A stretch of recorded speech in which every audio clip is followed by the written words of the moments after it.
Key takeaways from Trump-Putin summit on Ukraine. U.S. President Donald Trump and Russian President Vladimir Putin on August 15th met for nearly 3 hours at a military base in Alaska as part of a U.S.-led effort to bring Russia and Ukraine into peace talks. Trump was joined by Secretary of State Marco Rubio and Special Presidential Envoy Steve Witkoff, while Putin was joined by Russian Foreign Minister Sergei Lavrov and Presidential Foreign Affairs Advisor Yuri Ushakov. In a joint press conference after the summit, both leaders described the meeting as productive, but the two sides did not reach a concrete deal. The U.S. president is due to talk with Ukrainian President Volodymyr Zelenskiy and NATO in the hopes of convening a further meeting to end the war. Here are the key takeaways. No deal until there's a deal. Trump. At a brief press conference after their meeting, both leaders said progress had been made in the talks. They did not provide specifics or take questions from reporters. Trump told reporters that there were just a very few issues to resolve. Some were not that significant, he said, but one is probably the most significant, without providing details. There's no deal until there's a deal, Trump said.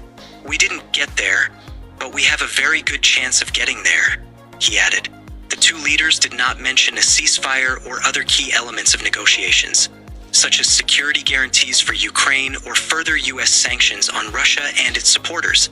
When later asked what key points the two sides disagreed on, Trump declined to say.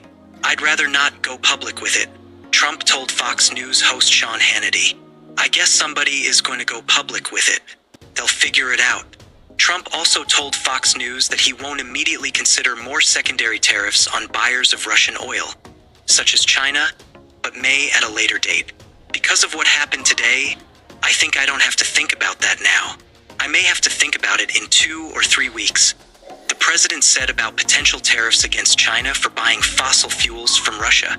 The U.S. government recently increased tariffs to 50% for imports from India, one of the major buyers of Russian oil. Red carpet and flyover.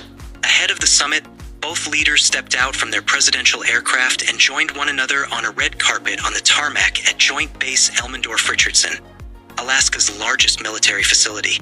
As the leaders walked down the red carpet for a chance to take a photo together, a U.S. Air Force B-2 Spirit stealth bomber and 4 F-35 Lightning II stealth fighters conducted a flyover.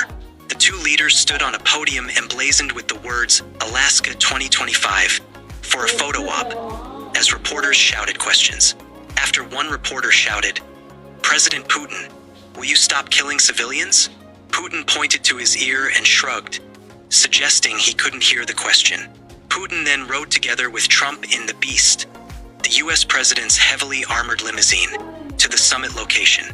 The meeting marks Putin's first visit to the United States since a United Nations General Assembly meeting in New York in 2015, and his first visit to a NATO country since a working visit to Germany in 2020.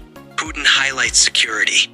At the post-meeting press conference, Putin said that Russia would continue to seek to eliminate all the primary roots of the conflict in Ukraine and to address fundamental threats to security.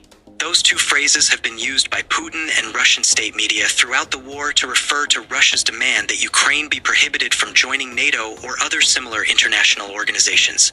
Just days before launching his full-scale invasion of Ukraine in 2022, Putin delivered an address describing the potential accession of Ukraine to NATO as a direct threat to the security of Russia.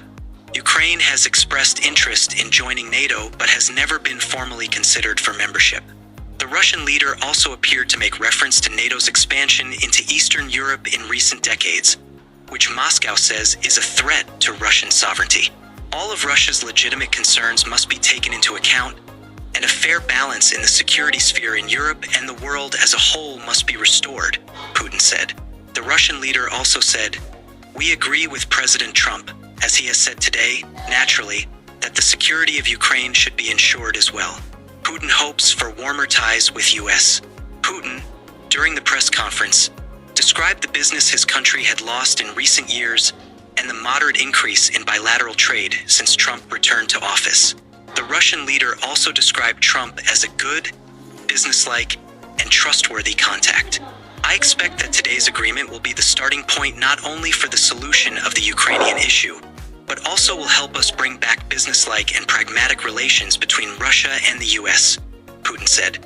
Putin nevertheless acknowledged that American-Russian relations were at their lowest point since the Cold War, but described Trump's effort to resolve the war in Ukraine and invitation to Alaska as very neighborly.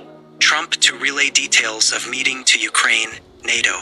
While both leaders kept mum on the precise nature of their sticking points, Trump said that the direction of the peace process was ultimately up to Ukraine and, to a lesser extent, the rest of Europe. I'm going to start making a few phone calls and tell them what happened, the US president said. Kiev and most European leaders have yet to comment on the summit, presumably due to the time difference. Some expressed appreciation for Trump's efforts to bring the war in Ukraine to an end, while being wary of Putin's statements. I welcome the fact that President Trump is trying to stop the war, that he is continuously talking about it with European representatives, and that he will inform us in Europe about the results of today's meeting, said Czech Foreign Minister Jan Lipavsky on X. Putin has uttered the same propaganda gibberish about the roots of the conflict that his state television is preaching. The problem is Russian imperialism, not the Ukrainian desire to live freely. Trump told Fox News that the next steps would rely on the willingness of Zelensky to participate.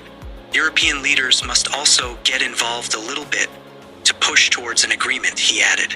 When asked by Hannity after the meeting what advice he had for Ukraine, Trump's response was straightforward. Make a deal. Emma Lacan contributed to this report.